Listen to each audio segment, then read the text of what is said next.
Welcome to class 3 of Meditation 101. We'll be going back to our regular Tuesday schedule for the last class next week. And then because we have Charak Lama visiting in February, there won't be the normal introductory Tuesday night class. He will instead be giving a series of different drop-in lectures on Tuesdays and Thursdays and doing a variety of other things, many classes on the schedule with Charak Lama in February. And then we'll return in March with the with Buddhism in a nutshell in March on Tuesdays, the normal schedule. All right. Did anyone have a question from the previous class or classes before we introduce any new material?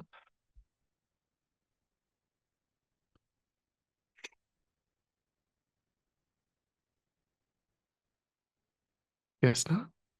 Okay, so first topic for class 3 that I wanted to begin with is to look at these different types of meditation. We've talked about meditation in a broad sense in terms of familiarizing the mind with a virtuous object, in terms of the skill of meditation. We briefly talked about, wanting to develop the skill of meditation, being able to concentrate the mind on a chosen virtuous object without distraction. Ideally, ultimately, eventually, for as long as the meditator might wish, without having any change in the vibrancy, the immediacy of the chosen object. But we can talk about different types of meditation. So there are two main types, and then within one type, there is a division within one type. So, broadly speaking, you have analytical meditation. We've used that term before, and you've got stabilizing meditation. So, a stabilizing meditation, if an entire session of meditation is going to be stabilizing meditation, then you would pick the breath, or you would pick a bodily sensation, or the mind, these objects that are present with us at all times. And your goal would be just to hold your attention to that object that you're not generating, you're not creating. And so you might include, maybe one session every day that's like that. And also, it's quite common to begin every session with a few minutes of breathing meditation to calm the mind, to stabilize the mind, to increase the value of analytical meditation that's going to immediately follow. You would just do a couple of minutes of breathing meditation, then move directly into the chosen analytical topic. With an analytical meditation, you have an object that doesn't exist in the first moment of your session. It's an object that you have to build using conceptuality. So, for example, meditating on impermanence, trying to understand that everything is in the nature of impermanence, everything is changing moment by moment by moment. That is an insight that doesn't exist in the first moment of your meditation. You might have some familiarity with it from past reading, past contemplation, past meditation, but the kind of really felt deep insight is not so ingrained in your mind for most people, for almost all people, that at the very first moment of your session, that you're not able to call up that very strong felt visceral sense of the truth of that insight. So you go through a series of logical reasonings, working through various arguments in favor of demonstrating that. And you get to a point in your session of meditation where you see the truth, where to some degree. And of course, this changes over time. It changes in dependence upon one's ability to concentrate the mind. It changes in dependence upon how many previous sessions that you've done on that particular topic, how familiar it is as an object for you. So this is a process that changes, that deepens over the course of years. But still, even if it's your very, very first time meditating on this topic, if you have access to, if you've done some prior reading, you've got access to some framework of that presents the logical argumentation, that presents the reasoning, you can follow that in your own mind, and you will get some sense of that, the validity, the truth of that topic. If you don't, of course, if you disagree with it or you think it's wrong, then that's certainly something for further investigation, further study. Doubts are arising or disagreements are arising, then certainly that's something to explore, further. But in general, by following this reasoning, by following this argumentation, you'll be presented with some, internally, you will generate some insight into that topic. And once you have gotten to that point in your session, so you've done this active process of following various chains of logical reasoning and you've arrived at an understanding and insight, then actually, even in an analytical meditation, there is a process of stabilizing meditation because now you've got an object. Now your object is present in your mind. And so now you're capable of simply holding that object in mind, resting in the, mixing your mind with that object itself. So there's a second phase to all analytical meditations where once you feel like this insight has been generated, you hold the mind on that insight and you try to maintain that sense of understanding the topic to whatever degree without distraction arising. Of course, you don't want distraction arising when you're in the more active phase either. Um, but there is an intentional discursiveness during the active phase. You have to think about this, and then you're moving on to this, and so on. So the mind is a bit more busy. Once the insight arises, then you want nothing other than the insight to arise. Unless you totally get, you know, fully distracted, then you may have to return to some degree of analyzing the object to regenerate or remember again the insight that you are intending to have. And then within analytical meditation, that's the one that has the subdivision or two types of analytical meditation. Or two purposes for analytical meditation. There are a number of topics within analytical meditation where the goal is to understand something about the way things are. Impermanence is an example of that. Um, the Buddha asserts that all compounded phenomena, which is a bit more technical, but anything that exists as a product, anything that is a combination of other things, that everything that's like that, its nature is impermanence. It is changing moment by moment by moment. There are no two moments in the continuity of that phenomena that are exactly the same. And so, with that type of meditation, you are trying to understand something about how things exist. What is the nature of external or internal reality in some sense? There are other kinds of analytical meditation where what you're really trying to do is cultivate the mind to be in the nature of that analytical object. So, for example, compassion, is an example of this. Compassion isn't really uh, the nature of any part of reality, so you're not trying to, I mean, to some degree, we talked about the three wisdoms: the wisdom that arises through listening, the wisdom that arises through contemplating, and the wisdom that arises through meditating.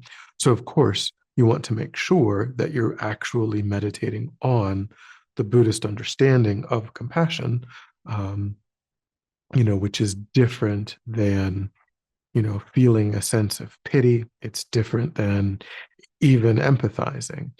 It is the wish for sentient beings, all sentient beings, to be free of suffering and the causes of suffering.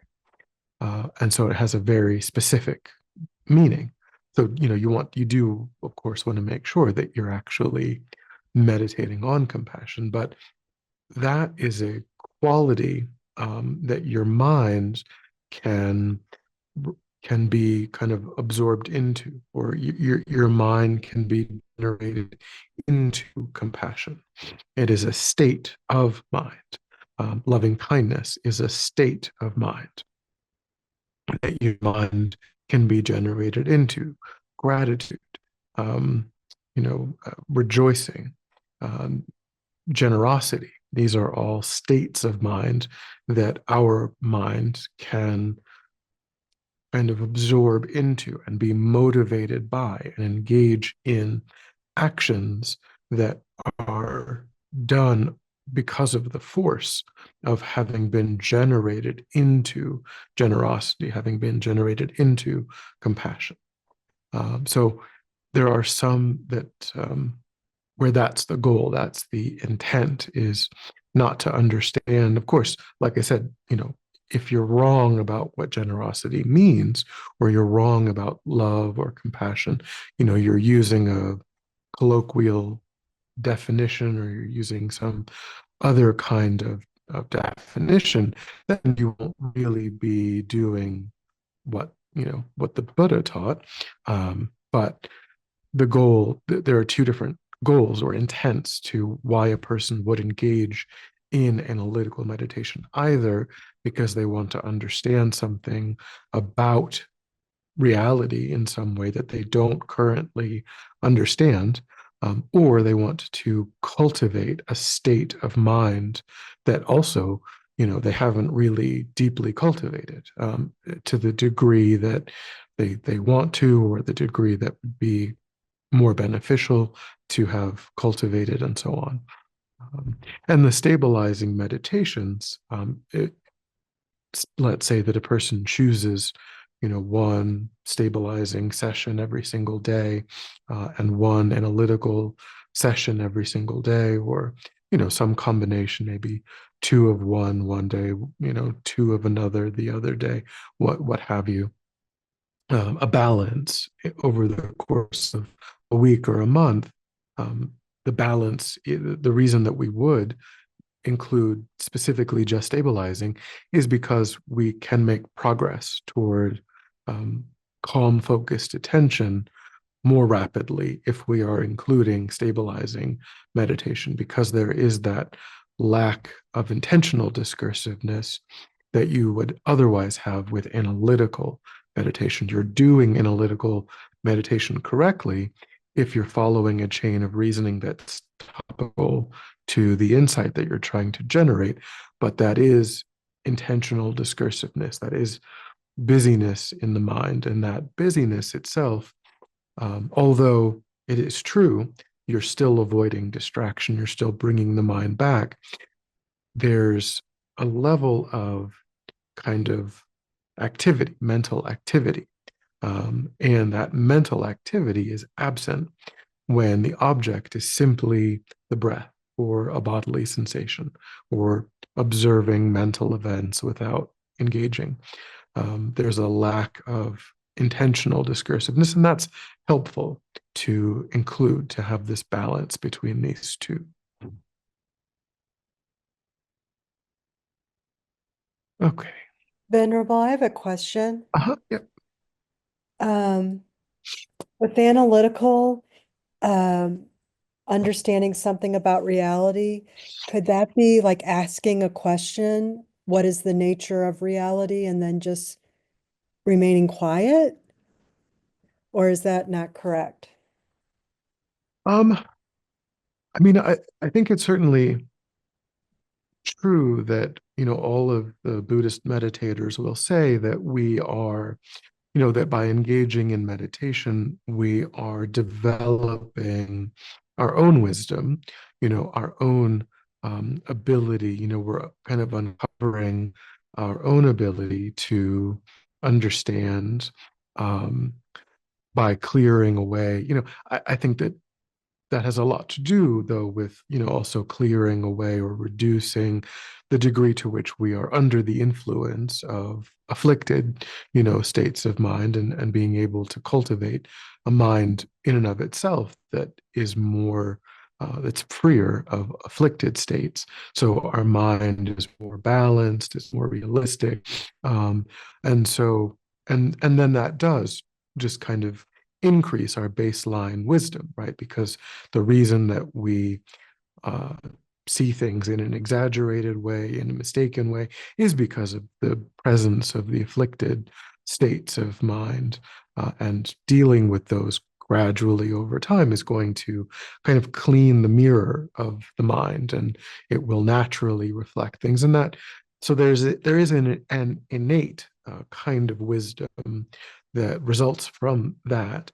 Um, but broadly speaking, too, with analytical meditation, um, it's a bit more proscribed in the sense that um, ultimately, if a person is Buddhist and if a person has taken, the goal of becoming, using meditation to become enlightened, which of course may or may not be a person's goal, but if that's true, then often the analytical meditations are going to be distilled from just the pre-existing teachings. They're going to be an effort to familiarize our mind with the insights that have already taken place in the minds of all of the enlightened beings, the Buddha, enlightened mind in general. So that's where, the study of the Lam Rim comes in, and, um, you know, there are different outlines. FPMT has what they call extended Lam Rim outlines. There's that book I mentioned by Kathleen MacDonald, Venerable Sange Kadro, who wrote How to Meditate on the Stages of the Path to Enlightenment. Um, but broadly speaking, for the most part, and of course, I mean, no one's saying it's your practice. It's so, of course, no one's saying like there's something like you can't do certain kinds of things that you personally find beneficial um, at all. Of course, do that if you, as I said, I think that that's certainly a way of um, tapping into, or being able to make maybe better decisions based on our own innate wisdom. I think that is totally valid. Um, but usually, for the most part, it's the Lam Rim that forms the basis of what most Tibetan Buddhists are going to take when constructing analytical sessions of meditation. I see. I see. Thank you.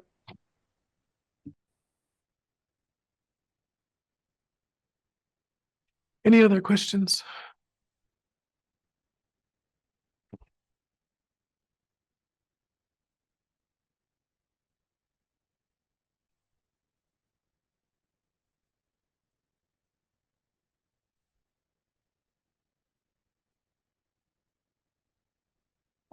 A question regarding the Mhm. stabilization meditation. Um, when you say body sensations, what do you, is that like a body scan? Like where you focus on different body parts?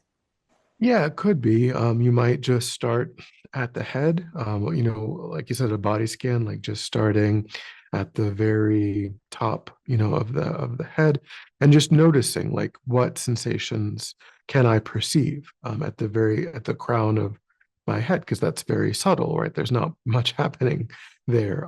But maybe there's a current of air or there's fluctuations in temperature.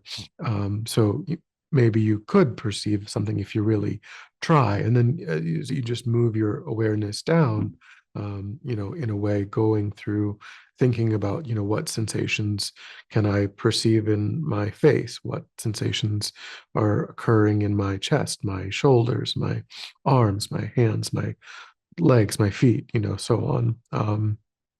And so you're just moving your awareness through the body, in a systematic way, but you're not necessarily you're just noticing whatever arises. You're not trying to cause something to arise, or you're not, and then you're also not trying to follow or elaborate on anything that arises. So you might notice hunger, the sensation of hunger arising, in the stomach area when you get to that. But then you don't want to add like a whole bunch of stories about how hungry you are, what you're going to eat, how excited you are about being able to eat, and all of that. Or, you might notice some pain, and then you don't want to be like, oh, this is terrible, this is intolerable. Like, of course, if the pain really is terrible or intolerable, there might be something wrong. But if it's a little bit of an ache, or just a little bit of discomfort, then you don't want to like add a lot of words to that or stories around that. It's just a mere noticing, a bare awareness, kind of a thing. And because those sensations are naturally just actually what's happening, they're non-analytical in that sense. You're not using argumentation, you're not using reasoning, you're not using logic to cultivate the object. Mhm. Okay, thank you.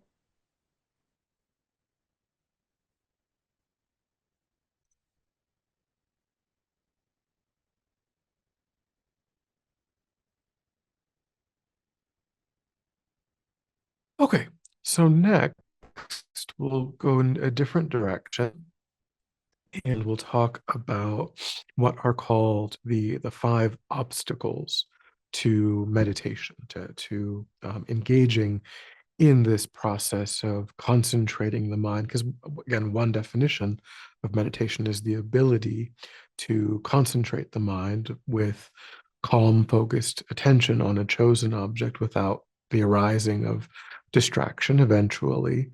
Um, so when we are trying to make progress on that goal, there are, historically speaking, five obstacles that the Buddha identified and talked about, that give rise to distraction, or serve as challenges to being able to get to a point where we really can just focus the mind on a chosen object without distraction. Um, so the first of these is laziness. So laziness is something that occurs actually when we're not meditating. It is an obstacle that arises to starting meditation. It doesn't really, and I suppose to some degree, if we are meditating and we just get bored of it, and maybe we intended to meditate for a certain amount, 10 minutes or something, after 2 minutes, like this is boring, and we cut it short and we just get up and go do something else. That's also a form of laziness. But that could also be other things, and in terms of the more immediate cause, like mental dullness, for example, or mental excitation. We may be giving in to dullness or excitation, which are other obstacles. But with laziness, um, it's kind of like this. we don't feel like doing it. We haven't made it a regular habit. There's just sort of this block to getting started. Um, so with this, in order to work with this, one way, there are different ways that we can work with this. One is to really contemplate, our goal. If we, what is our goal? What is it that we want? Because we don't have time, or we don't have difficulty making time for the things that seem incredibly beneficial. We have all worked very long hours, even with focused attention, um, to get something, to get a work project done, or to when we're having fun with someone, or we're doing something that we see that there's a benefit to, we whether the benefit is money or the benefit is you know social interaction, or being able to you know save up enough for something that we want. We make sacrifices, or even people do that for athletics. They do that for recognition in various fields, awards, and so on. Or because they're really motivated to help, someone who needs help. All kinds of things when it seems really beneficial. That helps us to overcome that blockage of just think, well, I don't understand, and don't want to. um, so we really try to think about all of the benefits, that this is, if we've taken enlightenment as our goal, then of course we see this as one of the principal vehicles for accomplishing that goal, and there is no way to overstate the incredible benefits of actual enlightenment. And so then of course, you know, um, the main question with that we really need to maybe reflect on is, do I really believe that I am capable of achieving enlightenment? If that's what we ourselves, if we heard about that, we think that sounds great, that would be cool. But is there some part of us, or a large part of us, that feels like, well, that's for other people, that's not for me, I can't, it's not realistic as a goal for me. Um, and you know that's very clear that the Buddha said that that is a realistic goal for all ordinary sentient beings, because every enlightened being was an ordinary sentient being, and they simply got started on traversing this path of study and meditation and contemplation, and you know action, aligning our actions with what we are contemplating, with what we are studying, with what we're meditating on, um, and transformed ordinary mind into enlightened mind. And so every sentient being has that same capacity. So there are teachings on that topic. It's called Buddha nature.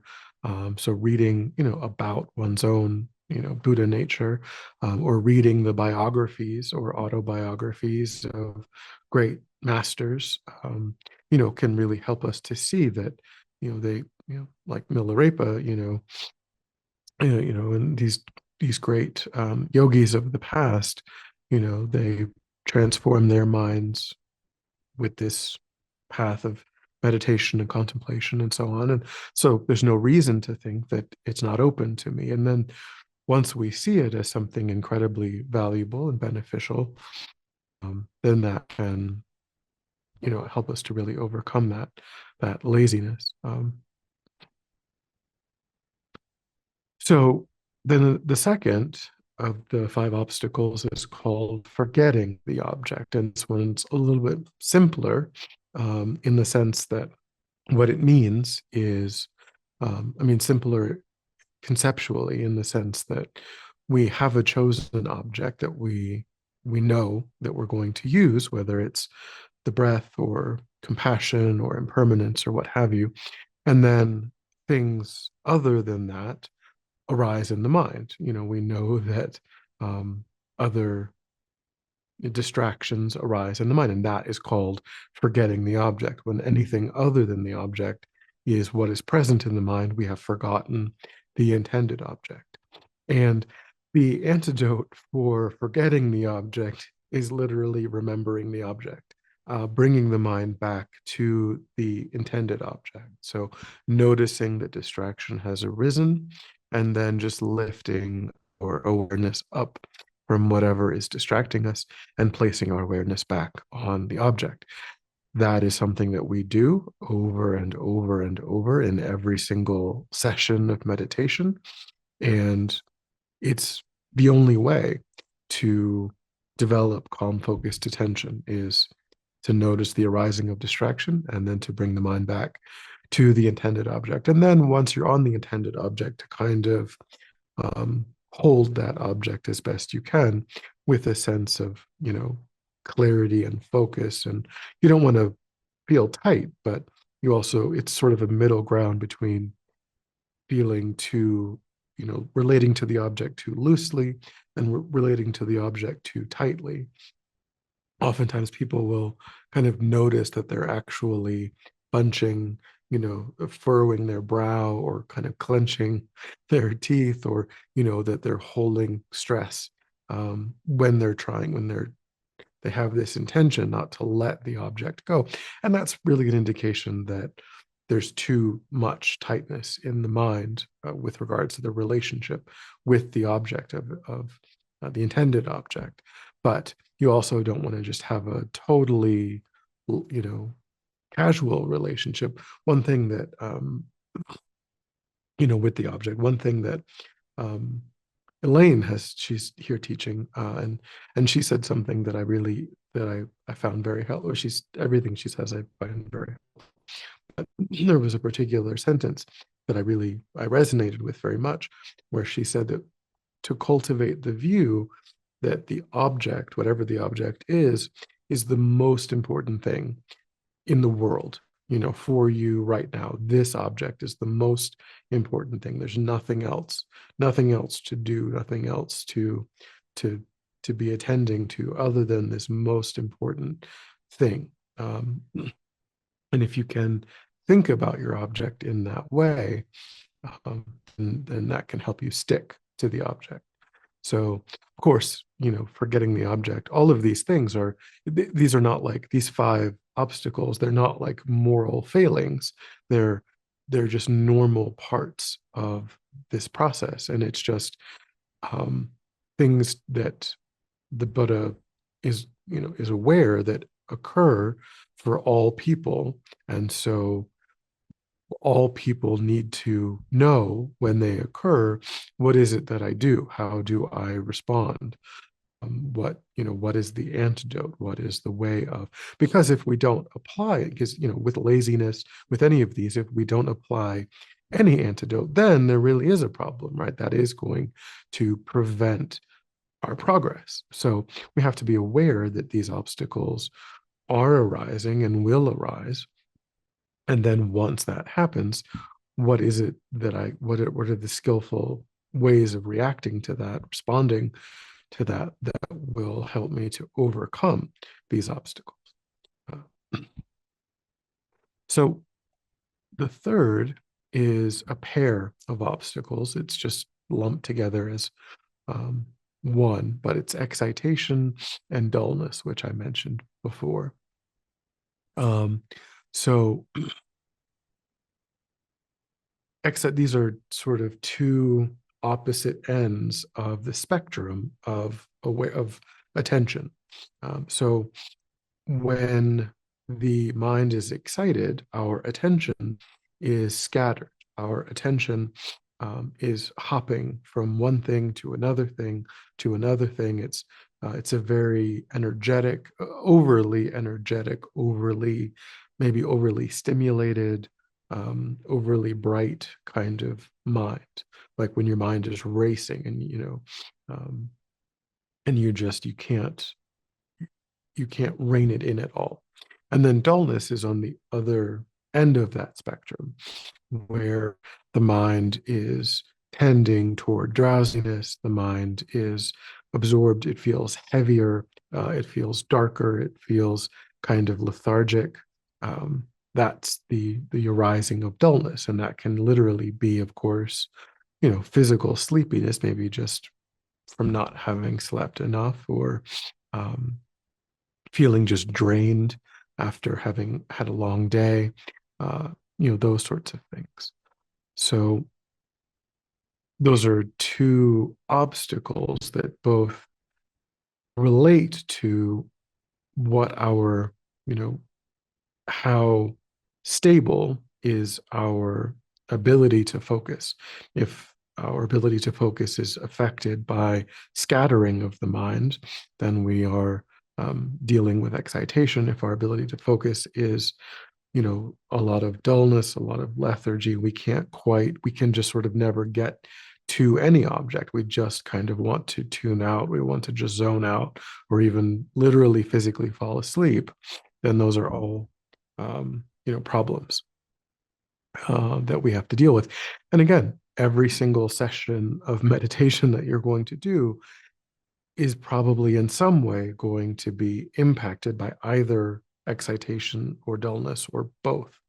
Um, so when we are talking about these obstacles, then the broadest way of talking about an antidote is the idea of what we said in the previous class, is this idea of vigilance, or this idea of another way of saying vigilance is introspective awareness.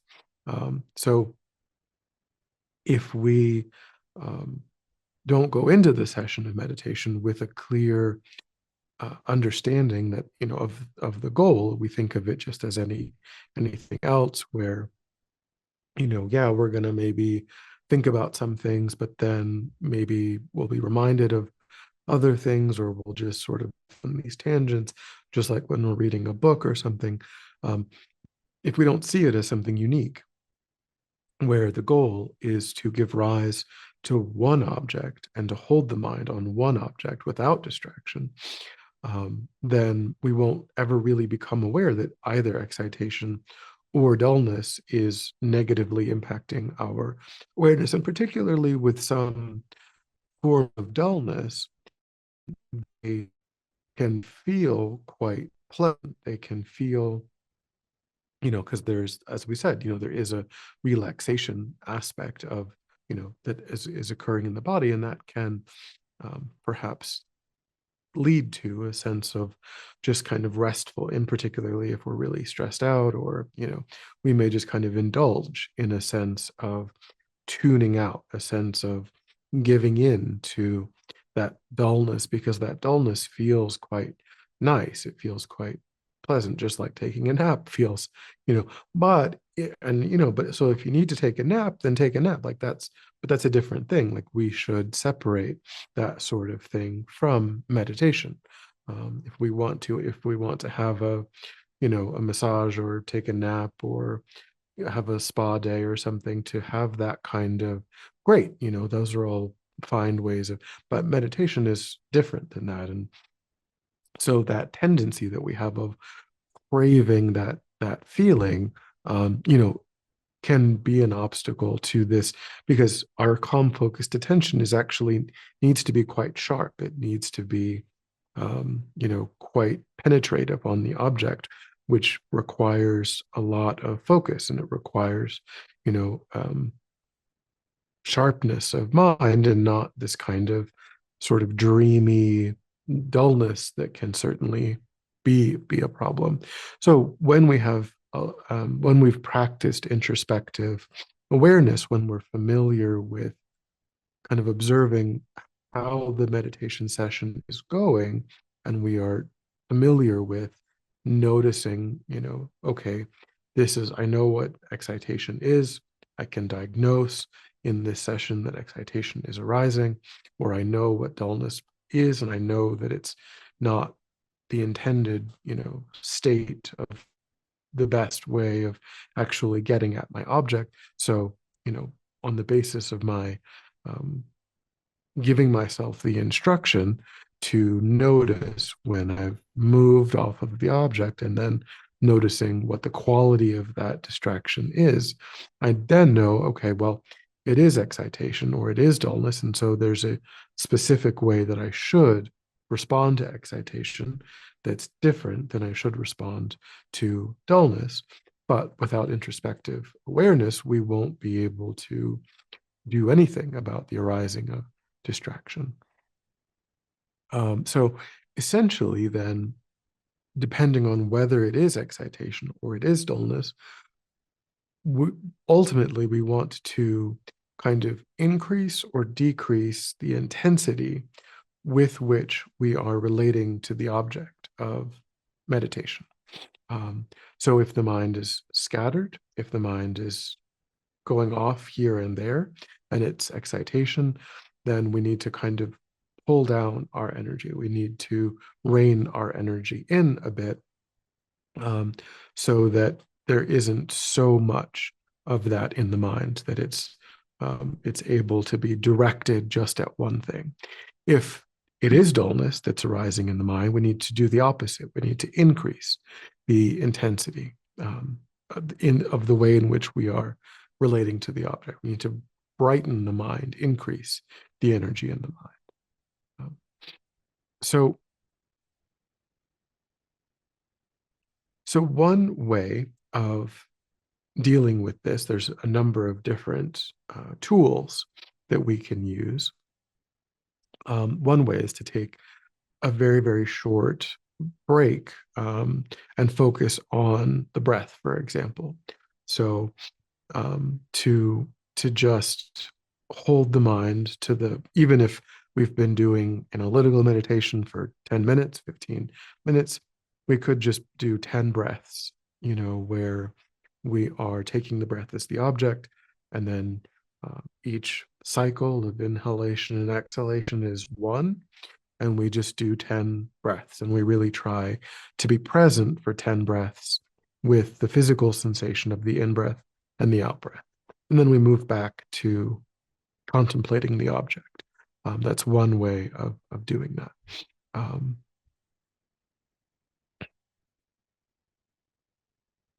Another technique that we can use is to, again, for just a minute, 2 minutes, minute and a half, what have you, imagine that you have a small, like, mustard seed or sesame seed in the body, at the, but I mean, energetic, not an actual mustard, but and like a, just as a size comparison, a small uh, energetic dot in the body, that is, the top half of it is white and the bottom half is red.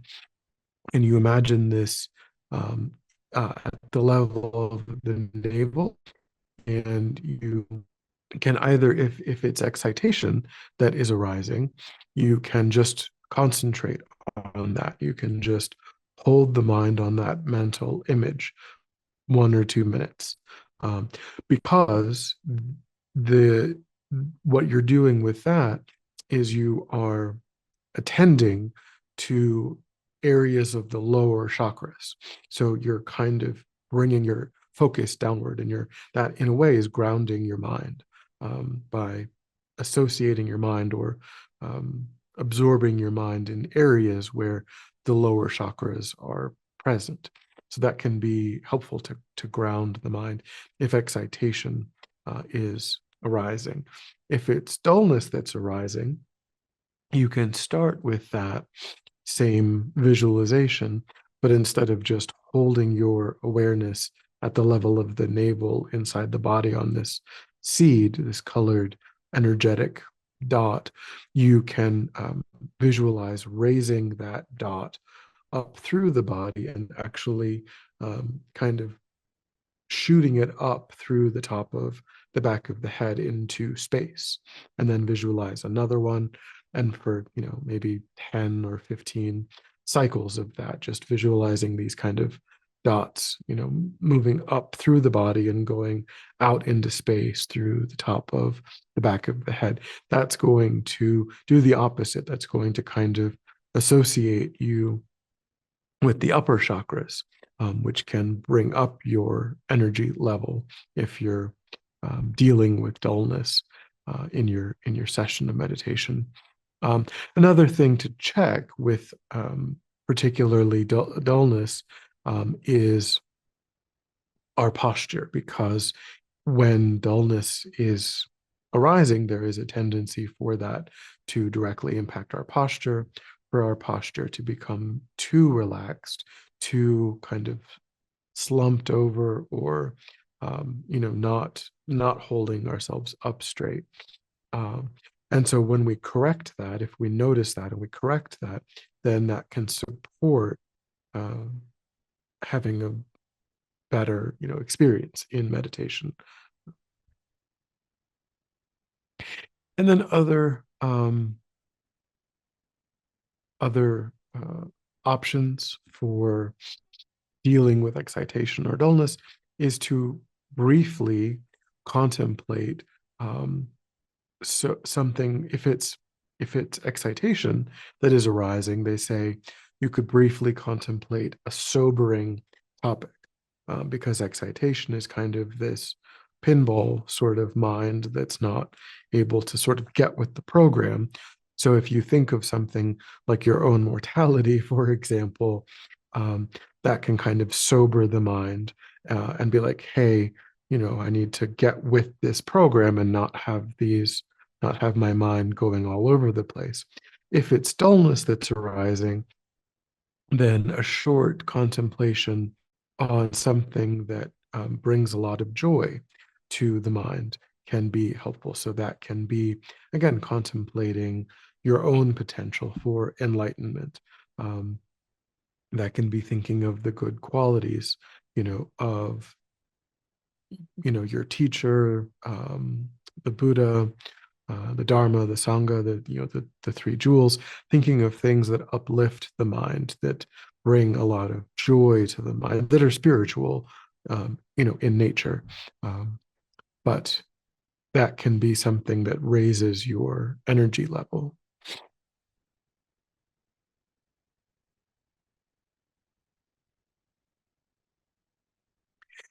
Any thoughts or questions about the five?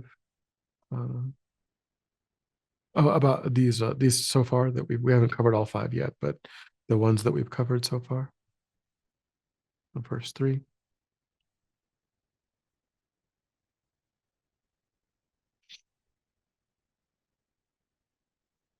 Nope. Okay, so the last two on this list of the five are what are called non-application and over-application. So non-application is the one that really for us is most relevant. And it basically refers to not doing anything about distraction, just sort of going with, you know, tolerating or indulging in distraction, maybe not noticing it, or noticing it and just not applying any kind of appropriate antidote. So that's why it's called non-application, because there are effective antidotes and we know what they are. We just learned what they were. And so now we need to actually work with the antidotes. And if we don't do that, if we just indulge in distraction, then we are um, doing this non-application, this obstacle of non-application. Over application isn't really applicable, to use the same word again, isn't really relevant for beginner meditators. It mostly occurs at the higher levels, as a person's progressing toward fully qualified calm abiding, this ninth level of calm abiding, which we've touched on a little bit.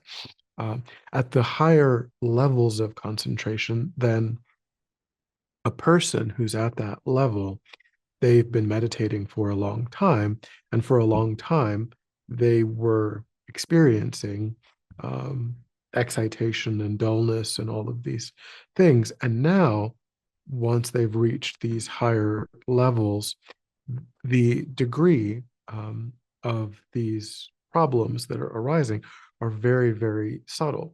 But there's a danger for this person, this particular type of meditator, that they might, just out of the force of habit, overcorrect. It's kind of like literally driving a car, and you swerve and then you try to get back and you yank on the wheel too hard, and then you crash, or you do something you don't want to do. That's over application, where you're accustomed, just because you've been meditating for a long time, you're accustomed to applying the antidote at a particular degree of force.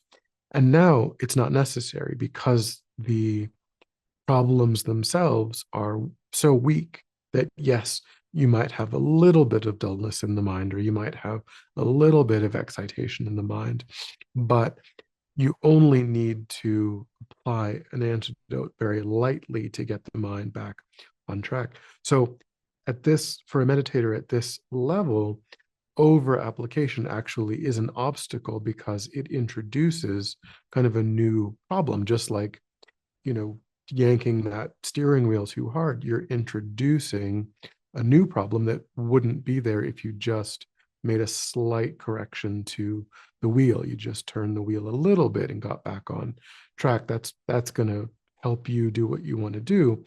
You know, freaking out and doing too much is going to be a new problem. It's going to create an obstacle. Um, but again, that really isn't something that we have to worry about. We have to mainly worry about identifying that there are problems, that there are obstacles arising, and then applying an appropriate antidote to that problem. We're not at the point where we're likely to overcorrect, because for us the obstacles are quite intense. The distraction, the excitation, the dullness, they're all quite um, present in our meditation. So we really probably don't know how to overcorrect. But it's something to be aware of, that at the later stages a person does have to um, be mindful of overcorrecting. Okay. So those are the 5 obstacles. Are there any questions?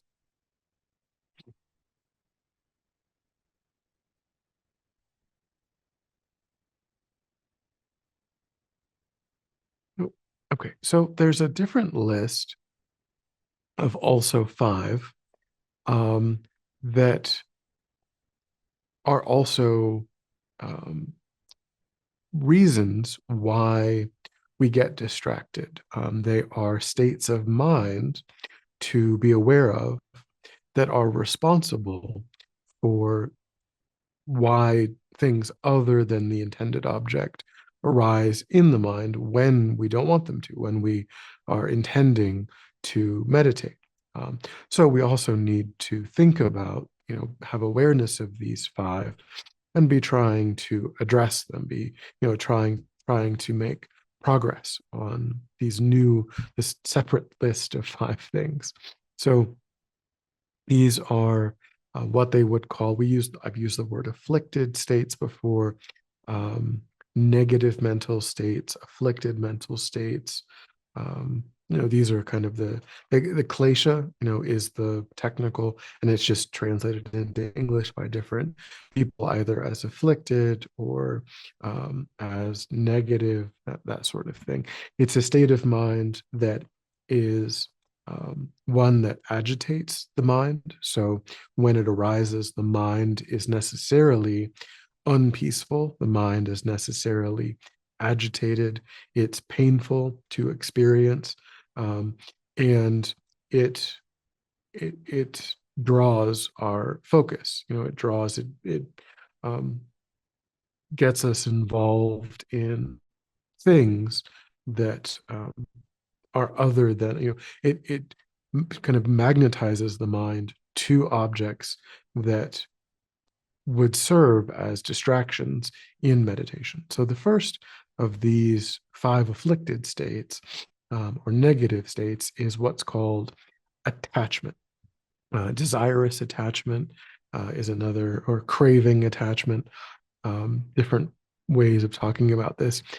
Attachment as a state of mind from the Buddhist perspective is a tendency, a habit of mind to observe things in our environment that we individually ourselves think of or relate to as positive, as enjoyable, as beneficial.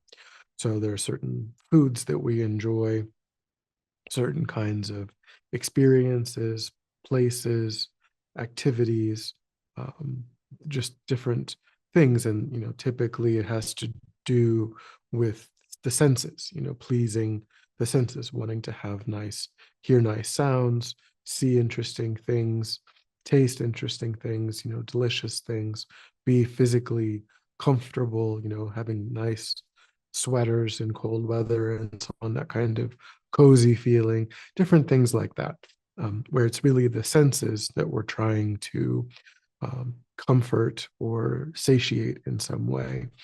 Um, so all of us have different objects that serve for us individually as objects of attachment. For some people are dessert people, some people are savory people in terms of food. So, you give a cheese board to one person and they're really excited. You give a chocolate cake to a different person, they're really excited. So the things individually that serve as objects of attachment are different for different people, but the psychological process that is the same. They are observing something pleasant, and then they exaggerate what seems to be pleasant about that, and they think that they need to be in contact with that. There's a sense of clinging, there's a sense of craving, there's a sense that one's happiness is dependent upon being in contact with that thing that seems pleasant. Whether it's, again, going to the beach, going to a museum, listening to music, whatever it might be. And so in our meditations, if we attend to what distracts us, we will observe that in many cases, or a significant number of cases, we are distracted by objects of attachment. We are distracted by wanting or craving thing because meditation is repetitive. It is sort of disconnected in a way from the external environment. It is a moving inward, and it's a new habit. It's a new process that is different than how um, kind of in touch with the external world we typically are. We're typically always trying to, as we just go through our day, we're very motivated to only hear pleasant things, to not hear unpleasant things. We're very motivated to taste pleasant things, to be doing pleasant activities. And then in meditation, we're just sitting, we're just thinking, our mind is just disconnected from the environment. So that habit asserts itself, that tendency asserts itself. And we are going to think about objects of attachment. We're going to wish that we were doing those things, that we were having those things. Um, so, yeah, that's the first of these afflicted states of mind, is the mind, the habit of attachment, this process where we observe things that are pleasant, and then we don't just simply, in a balanced way say, well, yeah, that's enjoyable.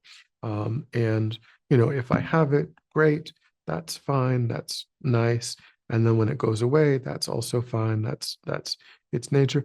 It's this kind of this inability, this feeling that we shouldn't ever be separated from what we find pleasant, what we find enjoyable.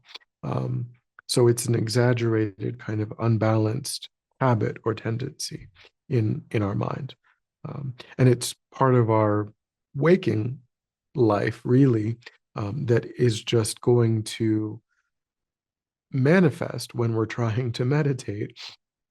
And then we'll notice that a lot of these things that we get absorbed into that are not the intended object are actually objects of attachment.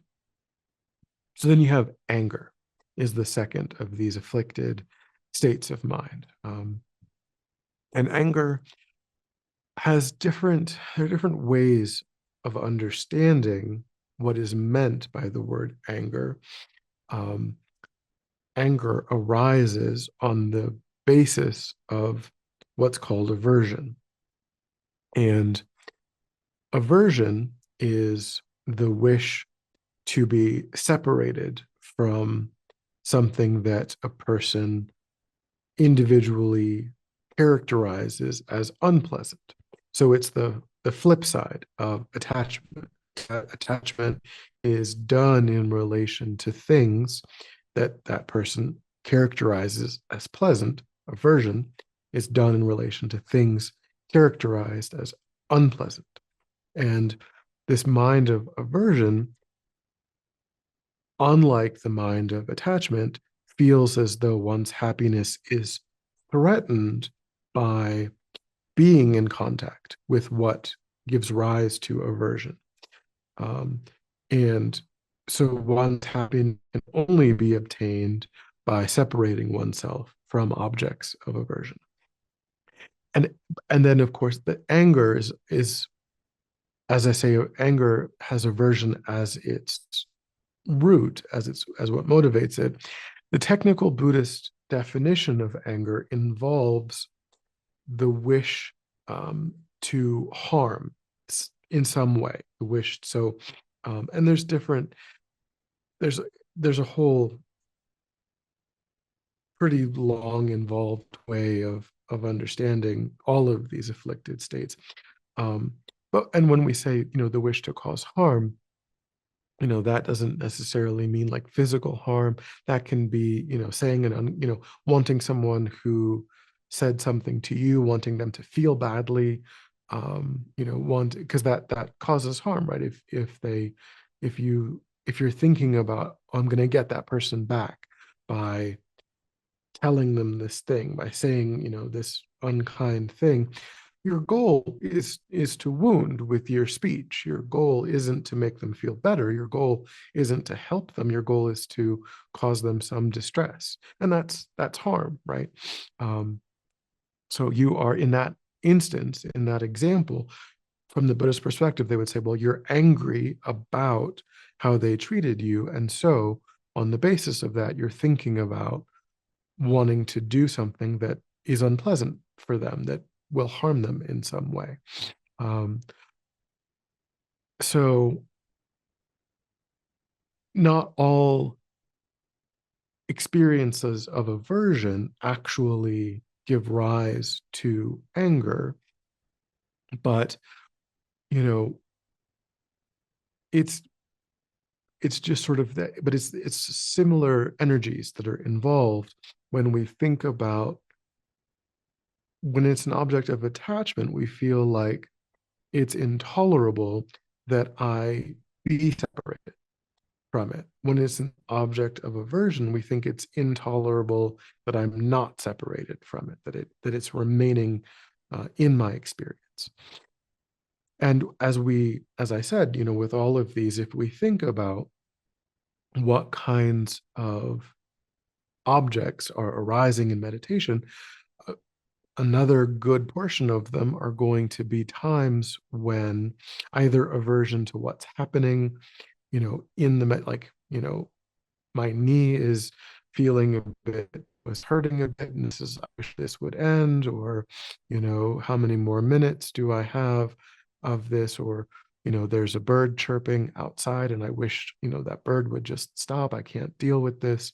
um those are all aversion. That's all the energy of aversion. Or it could be, of course, a memory of some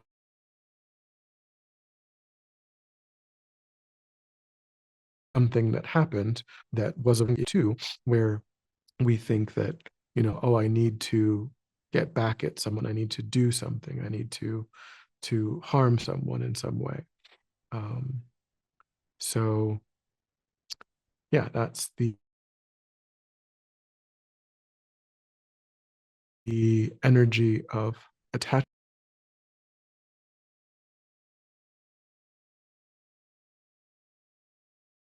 Any questions, thoughts, or questions?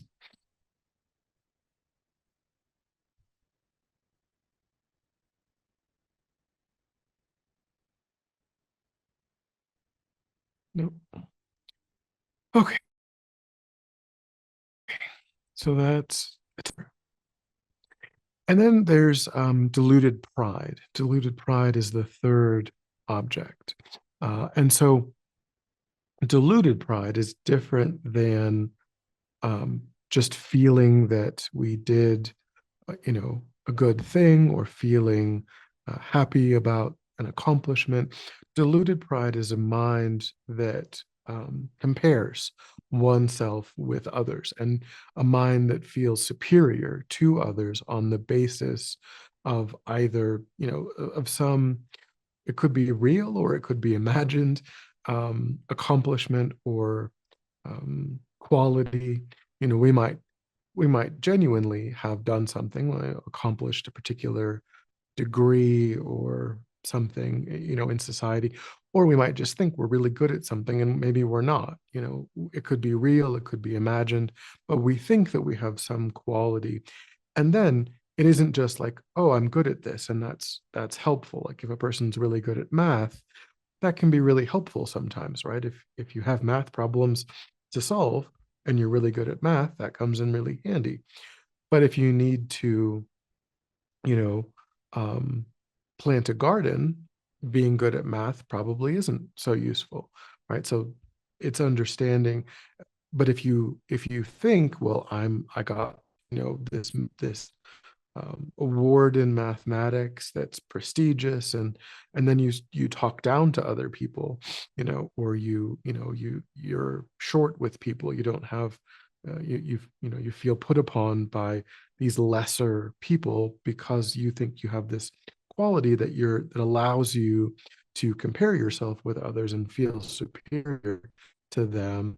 That's deluded pride. It's a mind that um, create separation between you and others, where you feel superior to them for some reason, um, where we're giving too much credence to, we may have certain skills, we may have certain abilities, but there are many, many instances, and that's kind of the antidote. That's one of the ways of working with this, is to think about, well, sure, I I certainly I might be good at this and this and this, but if I needed to land an airplane, could I land an airplane? If I needed to perform open heart surgery or a Heimlich maneuver, or, do rescue breathing, or to save someone who is drowning, could I do any of those things? Would I go into a burning building? I might have a doctorate, but am I going to go into a burning building and rescue a child, who would otherwise die? That person who's motivated by compassion to go into that building, you know they might be a cleaner, they might, but they did this, but you think, oh well, I have this doctorate and so I'm better than this other person. So it's about just being really realistic, not exaggerating our the things that we are good at, and thinking that because we're good at some things, then that means that we are inherently kind of above other people. Also, if we can also reflect on, again, all of the things that we do not know. We tend to, people tend to focus on this, the specific skills and the specific things that are relevant to them, that they gravitate toward. But how much do we know about microbiology or quantum mechanics or astrophysics, or airplane engineering, um, all of these, and how many good qualities, how much love do we have, how much compassion have we cultivated, how much generosity have we cultivated. There's so many things, so many aspects of our mind and our capacity that we know nothing about, that we have not cultivated, that we've not developed. Um, and we're just sort of hyper focused on this narrow set of, "Well, but I'm really good at doing this, or I'm really athletic in this one way," and then thinking that that can, using that to inflate our ego identity. Um, so those are ways of uh, working with deluded pride. So deluded pride is unrealistic, whereas feeling good about your accomplishments and feeling happy that you are good at certain things, like taking pride in your work as whatever it is that you do, that's wonderful. But when it gets to the point of giving you that inflated sense of identity, then it becomes deluded pride, which is a problem. And then there's jealousy, which is another sort of comparative mind. And jealousy is a mind that doesn't rejoice in the good fortune of others, but instead resents the good fortune of others. It is a mind that compares what one thinks one has or one is capable of, or and then looks at another person and says, and doesn't say, well, it's wonderful that they were able to afford this new car, or they got a promotion, or they're able to take this trip. The mind of jealousy is, well, why didn't that happen to me? Why don't I have that new car? Why does this only happen to other people? Um, so it's this inability to rejoice in the good fortune of others, but instead kind of want to take the good fortune of others for oneself. And again, it's a very unhappy mind that, if we indulge in that habit, we're going to find that as the mind becomes more subtle, as the mind, in meditation, we might start to engage in that habit of, you know, because we feel, in a way, we feel injured, we feel slighted. We have this unrealistic view that we're owed these things, that other people had, the other people, they actually created the causes and the conditions to be able to have those experiences. We haven't yet created those causes and those conditions.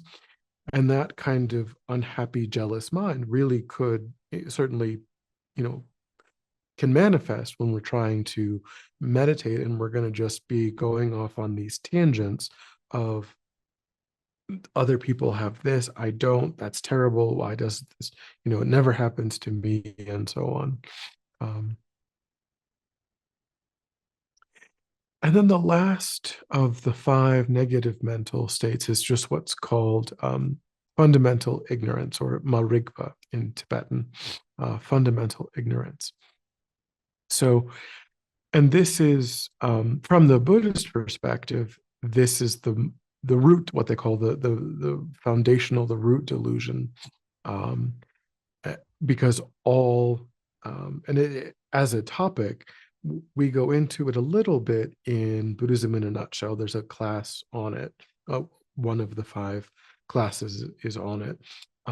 It's not really philosophically a topic that we go into really in this class, but it's a huge, important topic because, as I say, it's the root cause of all of the delusions, where we, and what it relates to, is actively misunderstanding how things exist. We've talked about before, we've talked about, and again, we can't really go into it in a detailed way, but when we talked about attachment, we talked about aversion, we talked about how both of those depended upon exaggeration. They depended upon this unrealistic idea that because this seems pleasant or this seems unpleasant, I need to either bring it into my experience, or I need to reject it. I need to push it out of my experience.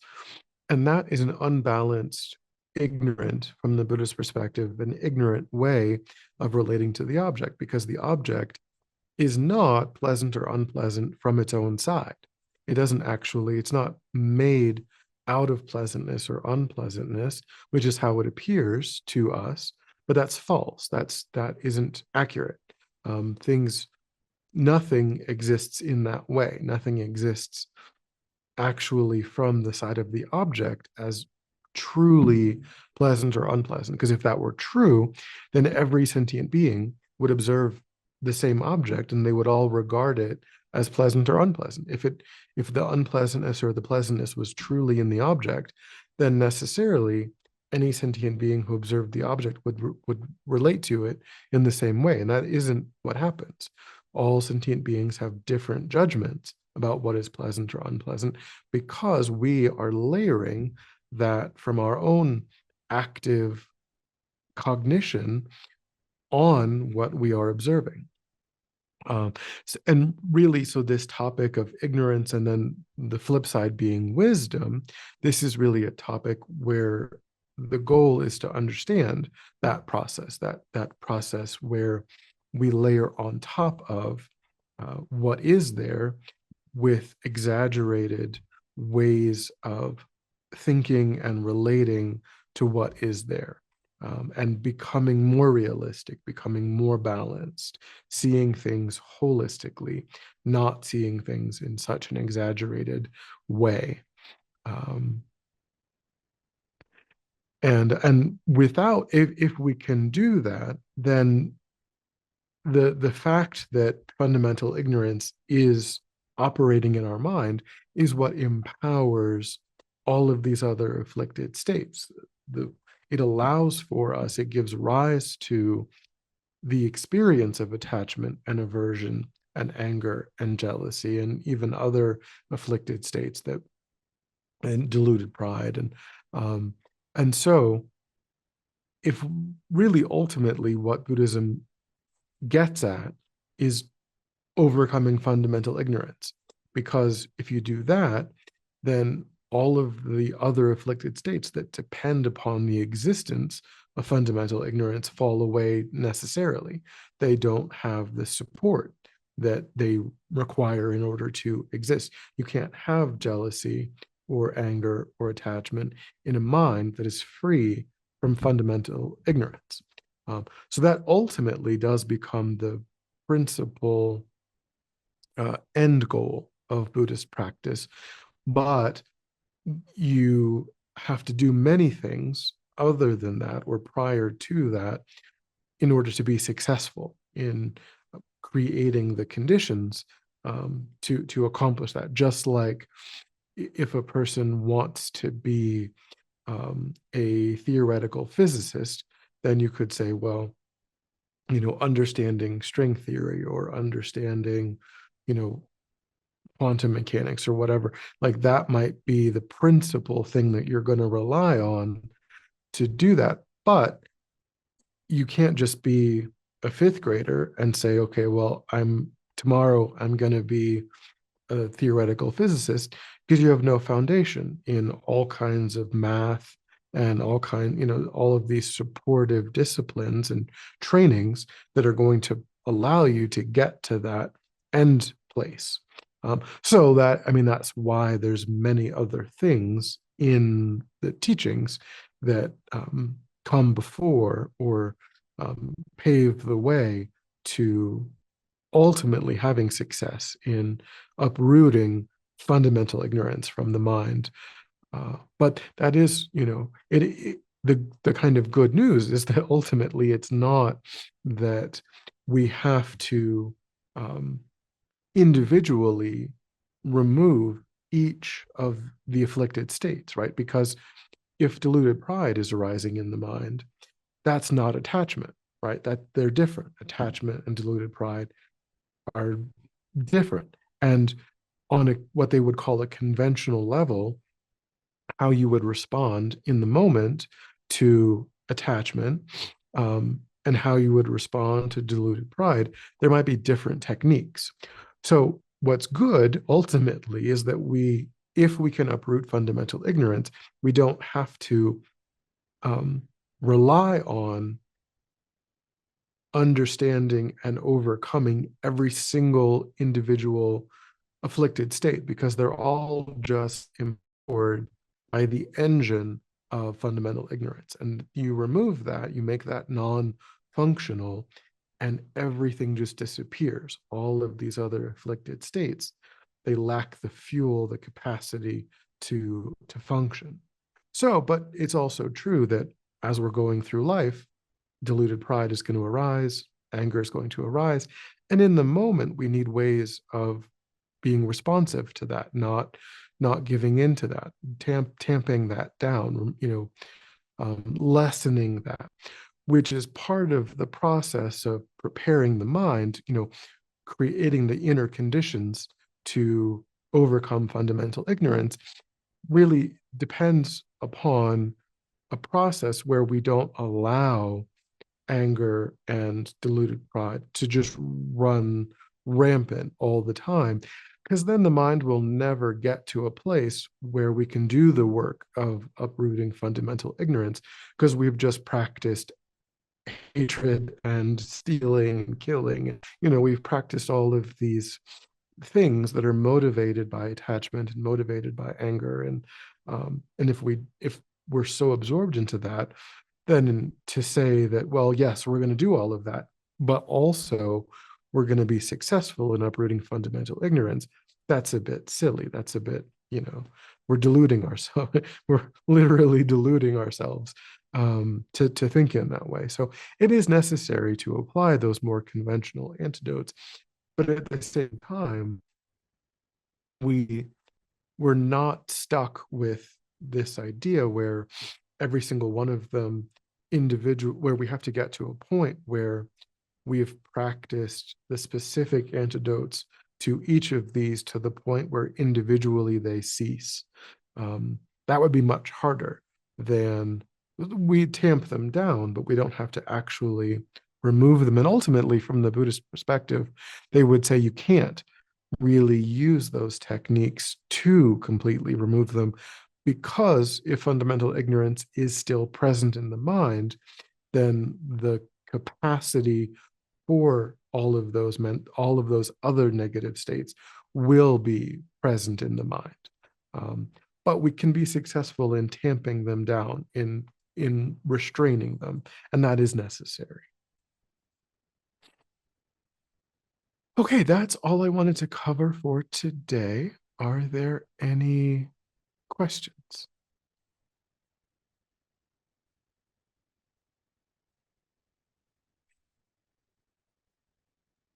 I have a question regarding the analytical Mhm. meditation.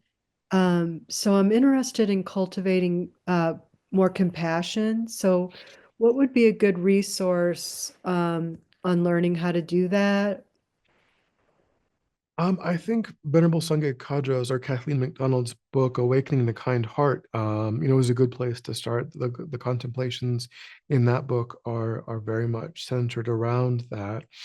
Um, that's basically compassion, certain ways of generating compassion. Um, generating that, because that the definition, as we said, is the wish for oneself and all other sentient beings to be free of suffering and its causes. Um, so there's different techniques that give rise to that experience. But I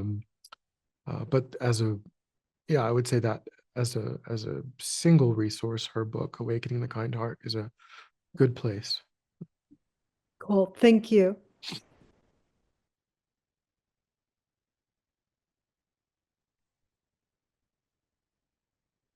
Are there any other questions?